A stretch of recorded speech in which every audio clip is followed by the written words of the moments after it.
Hello everyone.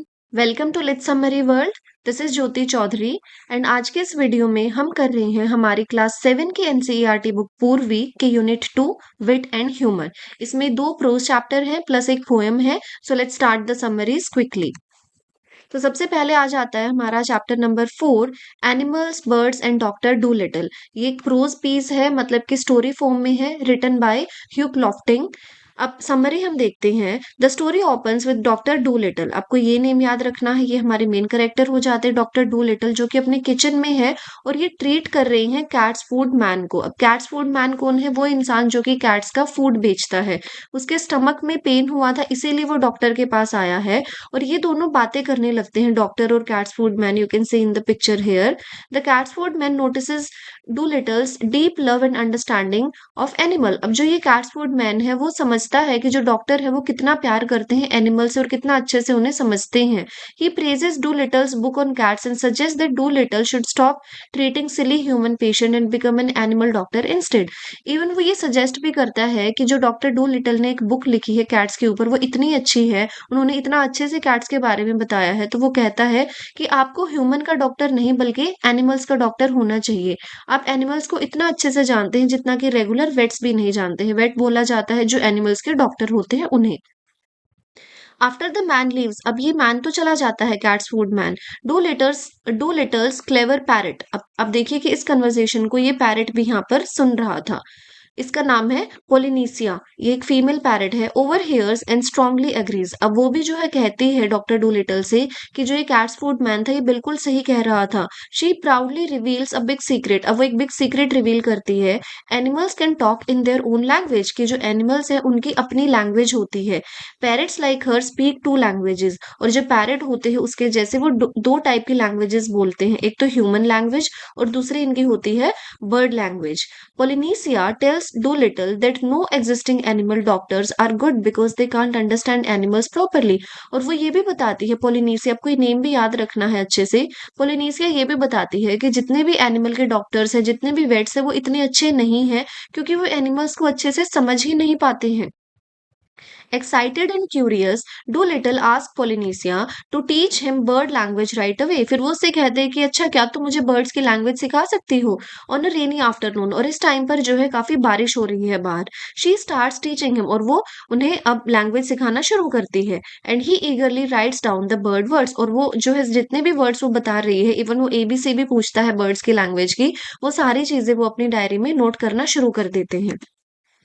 पोलिनीसिया explains that animals don't just talk with their mouth. अब वो ये भी बताती है कि जो एनिमल्स होते हैं वो सिर्फ अपने माउथ से ही बात नहीं करते हैं, वो अपनी पूरी बॉडी का यूज करते हैं। लाइक वो अपने ears, tails, feet and even subtle movements को भी वो यूज करते हैं बातें करने के लिए। फिर वो एग्जाम्पल देती है, व्हेन डू लिटल्स डॉग जिप। अब इनके डॉग का नाम जिप है, ये भी आपको याद रखना है। जिप आता है twitches one side of his nose, मतलब कि एक मूवमेंट करता है उसके नोज की। पोलिनीसिया ट्रांसलेटेड। और पोलिनीसिया बताती है कि कांट यू, कि आपको पता है इसने क्या बोला है डॉग ने? फिर वो उसको ट्रांसलेट कर कर बताती है, can't you see that it has stopped raining. कि डॉग जो आपको बता रहा है कि आपको क्या दिख नहीं रहा कि बारिश अब बंद हो गई है। This shows how animals communicate cleverly without words. और इससे पता चलता है कि कैसे जो एनिमल्स है वो कम्युनिकेट करते हैं बिना वर्ड्स का यूज करे भी। With Polynesia's patient teaching. अब अच्छे से पोलिनीसिया ने उन्हें पढ़ा दिया है। Doctor Dolittle quickly learns to understand and speak the language of birds and animals. अब वो सारे ही एनिमल्स की और बर्ड्स की लैंग्वेज को सीख जाते हैं, बोलना भी शुरू कर देते हैं। और जो ये न्यूज है ये बहुत ही जल्दी जो है पुडल बाय में फैल जाती है। ये वो प्लेस है जहाँ पर ये रहते हैं। ये can talk to animals and truly understand their problem. कि अब ये जो है जानवरों से बात कर सकते हैं और उनके प्रॉब्लम्स को भी समझ सकते हैं। Animal start coming to him for treatment. और इसके बाद जो है एनिमल्स इनके पास ट्रीटमेंट के लिए आने लगते हैं। जो भी इनके आसपास लोग थे वो अपने पेट्स को इनके पास लेकर आते हैं for treatment. Old ladies bring their pet dogs who have eaten too much cake. Farmers bring sick cows, sheep and often and other farm animals from far away. अब जैसा कि मैंने आपको बताया कि दूर दूर से भी जो है आने लगते हैं। जो फार्मर्स होते हैं वो अपनी काउस को, अपनी शीप को और जो उनके फार्म पर एनिमल्स थे उन सबको यहाँ पर लाने लगते हैं। जो लेडीज है वो अपने पेट डॉग्स को लाने लगती हैं। Different animals have their own special doors. और ये उनके कन्वीनियंस के लिए अलग अलग डोर्स भी बना देते हैं। जैसे कि कोई एक डोर हॉर्सेस के लिए है, तो एक काउस के लिए है, प्लस कोई अलग डोर है जो कि शीप के लिए है, ताकि जब उन्हें वहां पर वेट करना है अपनी बारी आने का तो उन्हें कोई भी प्रॉब्लम ना हो। इवन इन्होंने रैट्स के लिए टनल्स भी बनाई थी। One funny incident involves a flow horse who visits the doctor. अब ये एक फनी सा इंसिडेंट होता है इसमें कि एक फ्लो हॉर्स आता है जिससे कि फील्ड में खुदाई करनी पड़ती है। तो इसको काफी टाइम से, मतलब कि दो ऑलमोस्ट 2 वीक से इसका ट्रीटमेंट चल रहा था, लेकिन जो दूसरा डॉक्टर था वो समझ ही नहीं पा रहा था। इसको बड़ी बड़ी पिल्स दिए जा रहा था, दवाइयां दे रहा था, लेकिन उसको समझ में ही नहीं आ रहा था कि इसको अपनी एक आंख से दिखाई नहीं दे रहा था। He was going to be blind from one eye. लेकिन उस डॉक्टर को ये बात बिल्कुल भी समझ में नहीं आती है। लेकिन जब ये डॉक्टर डू लिटल के पास आता है तो ये आराम से अपनी प्रॉब्लम बताता है और ये समझ भी जाते हैं। तो ये इसको ग्रीन कलर के स्पेक्टिकल्स देते हैं, जिससे कि इसे अच्छे से दिखना स्टार्ट हो जाता है, क्योंकि इसे ब्राइट सन में काम करना होता था, तो ये इसके लिए काफी हेल्पफुल रहते हैं। As more animals, mice, birds, bats, pets, wild animals come, his garden become full of waiting patients। अब इनका जो गार्डन था, काफी बड़ा इनका जो गार्डन था घर में, वो भर जाता है डिफरेंट डिफरेंट टाइप के एनिमल और बर्ड से। Birds flying to other countries in winter spread the word about Dolittle to animals abroad. अब जो वो बर्ड्स थे जो कि विंटर के टाइम पर दूसरी कंट्रीज में चले जाते थे, वहां पर जाकर वो डॉक्टर डू लिटल के बारे में दूसरे बर्ड्स को बताते हैं, जिससे कि काफी ज्यादा फेमस हो जाते हैं। In a few years living creatures far for miles knows about John Dolittle. इनका पूरा नाम था John Dolittle MD, the only doctor who can talk to animals. सिर्फ ये इकलौते ऐसे डॉक्टर थे जो कि एनिमल से बात कर सकते थे, understand their troubles and cure them perfectly, और उनको अच्छे से क्योर भी कर सकते थे, उनका ट्रीटमेंट कर सकते थे। इमेजिनेटिव सी स्टोरी है, सिंपल सी है। आई होप एक बार में आपको याद हो गई होगी। नाउ नेक्स्ट हमारी पोएम है a funny man, written by Natalie Joan. It is a fun, playful poem that describes an eccentric, upside down kind of man whose silly and absurd actions create humor through reversal of expectations and nonsense। ये भी एक थोड़ी stupid सी ही poem है। इसमें आप देख सकते हैं इस पिक्चर में कि फनी सा मैन है, ये बिल्कुल ही जैसा कि हम एक्सपेक्ट करते हैं नॉर्मली चीजें होनी चाहिए, उसका बिल्कुल ऑपोजिट करता है। जैसे कि इसने अपने पैरों में तो हैट्स पहनी हुई है और अपने सिर पे इसने जूता पहना हुआ है। The poem celebrates uniqueness, imagination and not taking life too seriously. तो इस पोएम से हमें यही समझ में आता है कि हमें यूनिकनेस को जो है तवज्जो देनी चाहिए, कई बार देखना चाहिए कि कुछ चीजें जो है अलग होती हैं, वो अलग से हाईलाइट भी होती हैं। इमेजिनेशन पे हमें ध्यान देना चाहिए और लाइफ को ज्यादा सीरियस नहीं लेना चाहिए। तो वन बाय वन देख लेते हैं कि हर स्टेंजा में क्या क्या हमें देखने को मिलता है इस पोएम के। सबसे पहला introduction to the funny man. पहले स्टेंजा में जो फनी मैन है उसका इंट्रोडक्शन दिया गया है। One day the poet sees a funny kind of man walking down the street. अब पोइट को ये दिखता है फनी सा मैन जो कि स्ट्रीट में जा रहा है। He wears a shoe upon his head, he wears hats upon his feet. और उसने अपने सिर पे जूता पहना हुआ है प्लस पैरों में टोपी पहनी हुई है। This immediate reversal of normal clothing creates instant humour and sets the tone for absurdity. बिल्कुल बेतुकी सी चीज है, लेकिन फिर भी यहाँ पर हमें ह्यूमर देखने को मिलता है। सेकंड स्टैंजा में देखने को मिलता है पोलाइट बट एब्सर्ड जेस्चर, कि उसके जो जेस्चर है, जो उसका तरीका है बोलने का या कुछ भी एक्सप्रेस करने का, वो काफी ज्यादा पोलाइट है। The man stops politely and addresses the poet with great manners. अब वो रुक जाता है और जो पोएट है वो उनके साथ बहुत ही अच्छे मैनर्स में बात करता है। He says allow me to present your highness with a rose. वो कहता है कि मैं आपको एक रोज देना चाहता हूँ। बहुत ही अच्छी तहजीब से वो ये बात बोलता है। Instead of a real flower he takes out a currant bun. तो अब रियल फ्लावर के बजाय वो एक करंट बन निकालता है, जो कि एक स्वीट ब्रेड होती है, उस ब्रेड को वो निकालता है। And holds it to the poet's nose, और पोइट के नोज के पास ले जाता है। As if it were a rose to smell, जैसे कि एक रोज हो जिसे कि पोइट को स्मेल करना है।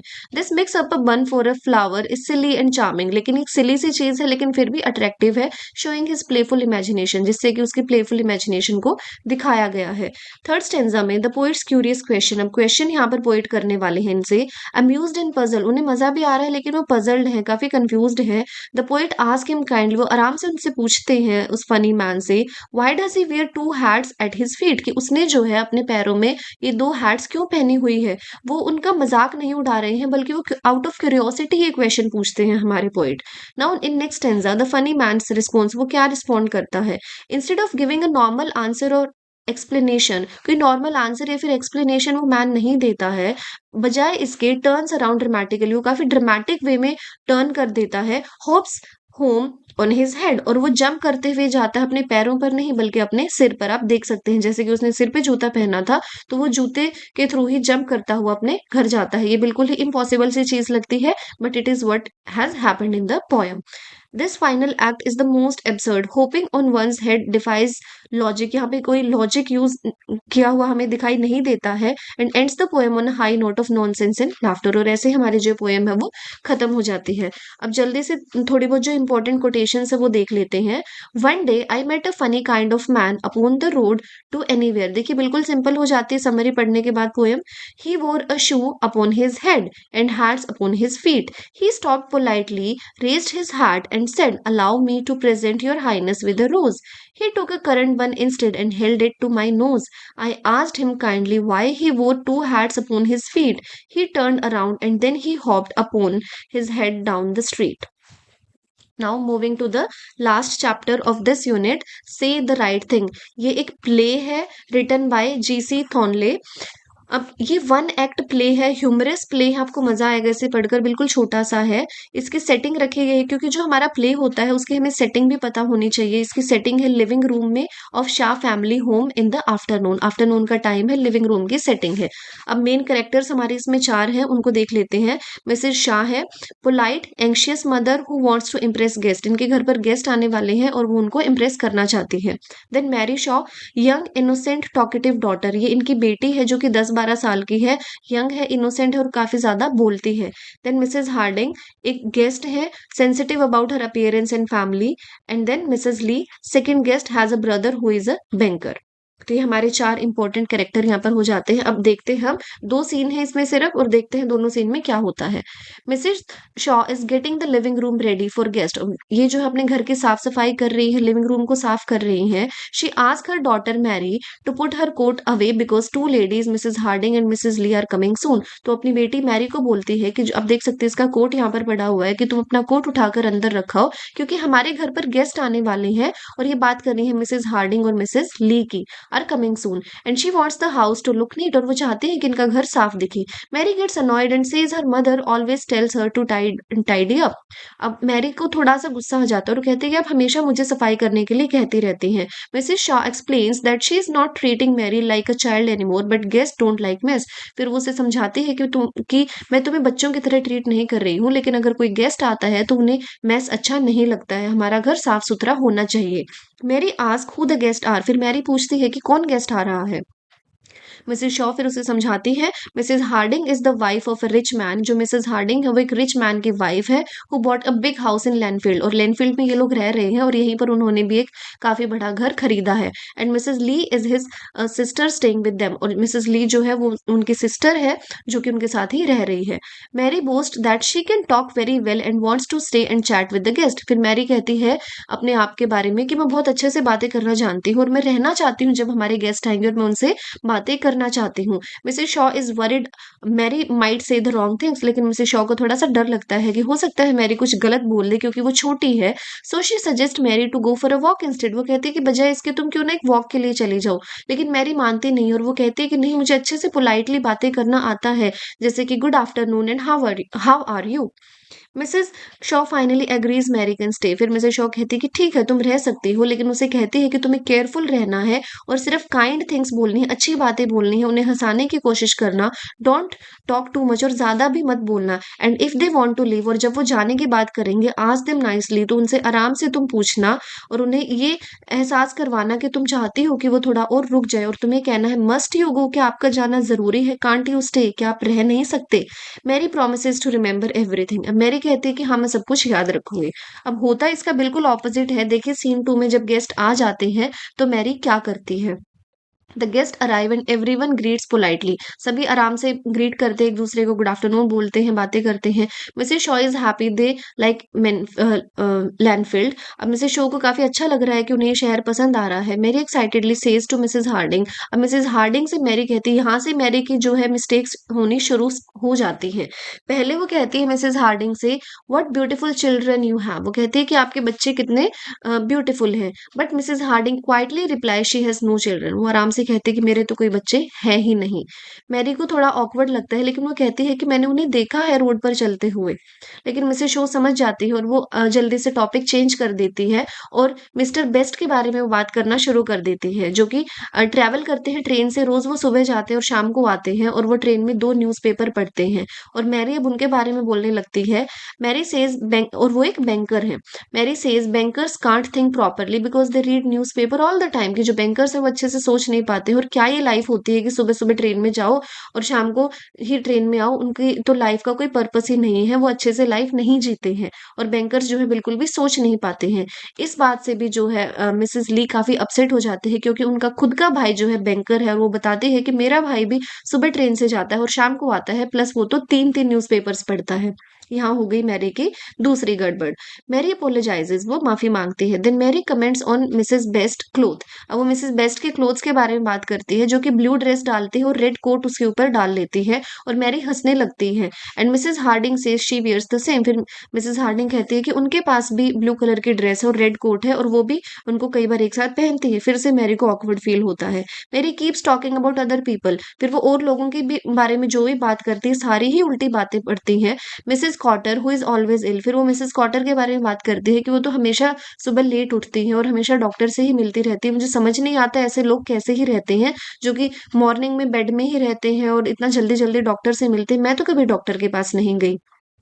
अब मिसेस ग्रांटली को फिर से बुरा लगता है। वो सॉरी, या हेयर, हाँ। अब दोबारा वो क्या करती है, मिसेस ग्रंटली के बारे में बात करती है, हु इज वेरी टॉकेटिव। वो कहती है कि मिसेस ग्रंटली भी काफी ज्यादा टॉकेटिव है। इन दोनों की मैरी ने बात की है, लेकिन इससे अगेन मिसेस ली को बुरा लगता है। वो कहती है कि मेरी जो मदर है वो भी काफी ज्यादा बात करती है, तो मेरी मदर भी काफी ज्यादा टॉकेटिव है। और जो मिसेस कॉटर की बात थी कि वो बेड में ही रहती है, उससे मिसेस हार्डिंग फिर से ऑफेंड हो जाती है, क्योंकि वो खुद बेड में लेट तक रहती है और वो भी डॉक्टर से मिलती है। Mary looks out the window, sees a dirty dog. अब मैरी दोबारा से क्या करती है कि वो विंडो के जब बाहर देखती है, देखिए यहाँ पर इस पिक्चर में, और वो वहां पर एक डर्टी सा डॉग देखती है and complains about dogs being dirty and why people keep them. और वो कहती है कि ये डॉग कितना गंदा रहता है और पता नहीं लोग डॉग्स को रखते ही क्यों हैं। और मिसेस हार्डिंग कहती है this is their dog Towser, कि ये उनका ही डॉग है trouser.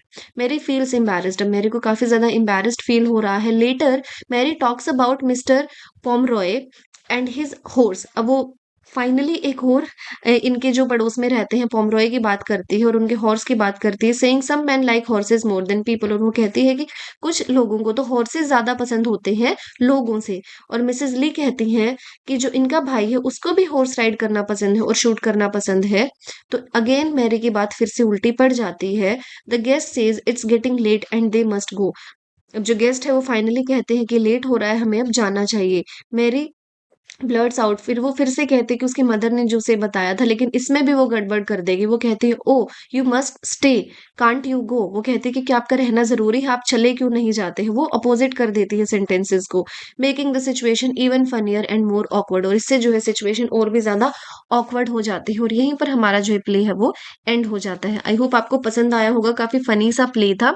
So please like, share and subscribe the channel and wait for the next videos. Very soon we will be completing the class 7 NCERT Purvi, and then we will start our class 8 NCERT series. Thank you very much.